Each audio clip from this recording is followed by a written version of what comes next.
Despite last-minute talks to try to reach a deal, there was no deal.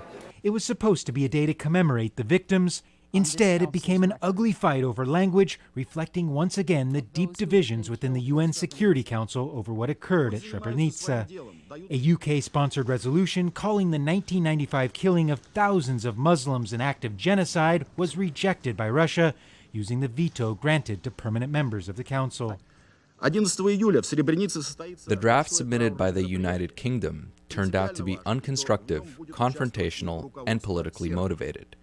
It contained distortions, as a result of which the blame for the past is placed basically on one people. The approach according to which you single out one responsible party for a war crime is not legitimate and can result in even greater division within the Bosnian society. The UK rejected that argument. It's denial, and not this draft resolution, that will cause division. 20 years ago, U.S. Ambassador Samantha Power was in Bosnia working as a journalist. Her anger at a country long seen as guardians of the Serbs was clear. Why would Russia vote to deny recognition of the Srebrenica genocide? Today's vote mattered. It mattered hugely to the families of the victims of the Srebrenica genocide. Russia's veto is heartbreaking for those families, and it is a further stain on this council's record.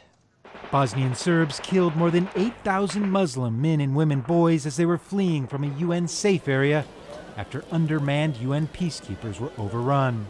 The International Criminal Tribunal for the former Yugoslavia and the International Court of Justice both determined the mass murder was genocide.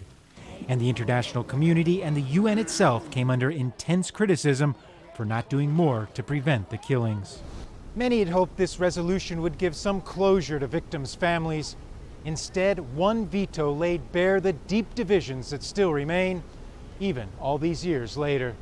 Gabriel Elizondo, Al Jazeera at the United Nations.